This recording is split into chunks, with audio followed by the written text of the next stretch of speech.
ఉద్యోగాలు రానటువంటి వాళ్ళకి ప్రైవేట్ సెక్టార్లో రిజర్వేషన్స్ ఇవ్వాలి, స్థానిక రిజర్వేషన్లు అన్నిటిపైన వైట్ పేపర్ రిలీజ్ చేయాలి, నిరుద్యోగ భృతి ఇవ్వాల్సిందే, నిరుద్యోగులను ఆదుకోవాల్సిందే. శ్రీధర్ బాబు అన్న దానికి ఏముంది, ఆయనను ఖండిస్తున్నాం, ఆయన మీద గౌరవం ఉండే ఇలా సిగ్గులేని వ్యాఖ్యలు చేసిందని చెప్తున్నాం. వాళ్ళ పోలీసు వాళ్ళు కొంతమందిని కావాలని రెచ్చగొట్టేటువంటి చర్యలు గత ప్రభుత్వంలో కూడా డీసీపీ వెంకటేశ్వరరావు గారు వచ్చి చేసారు. ఇటునే వస్తారు ఉద్యమాన్ని చిల్లా చెదర చేయడానికి, దీంట్లో ఒక పేలికలు తీసుకురావడానికి, మమ్మల్ని రెచ్చగొట్టి ఒక క్రిమినల్ యాక్షన్స్ కేసులు పెట్టడానికి అవన్నీ చేయడానికి చేస్తారు. కాబట్టి మేము దాని పట్ల జాగ్రత్తగానే ఉన్నాం. ఆయన సస్పెండ్ చేయాల్సింది. ఎంత చేసినా కూడా ప్రభుత్వం నుంచి కదలికలు లేవు కదా. నెక్స్ట్ ప్రోగ్రామ్ ఏంది, ఎట్లా ప్రణాళికలు ఏం చేయబోతున్నారు విద్యార్థులందరూ? కదలిక వస్తుంది, మున్సిపాలిటీలలో మళ్ళీ తిరుగుతాం, బస్సులు వేసుకొని తిరుగుతాం, కాంగ్రెస్ ను కొడతాం. ప్రతిపక్షాలు వచ్చి ఇక్కడ మీకు చేపిస్తున్నారని చెప్పి ప్రధానంగా వినబడుతుంది. దానికి వాళ్ళు రావట్లేదు, రావాలని కూడా ఆహ్వానిస్తున్నాం.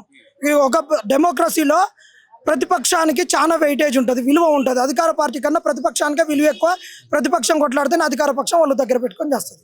రేవంత్ రెడ్డి ప్రభుత్వం ఇప్పటికైనా బుద్ధి తెచ్చుకొని మీ పరిపాలన చేసుకోవాలి. కానీ ఇష్టం వచ్చినట్టు నిరుద్యోగుల పైన మీరు ఇచ్చినటువంటి హామీలను నెరవేర్చలేదని సంపన్న వర్గాలు ప్రశ్నిస్తే కించపరిచే విధంగా మాట్లాడితే బాగోదని చెప్తున్నారు.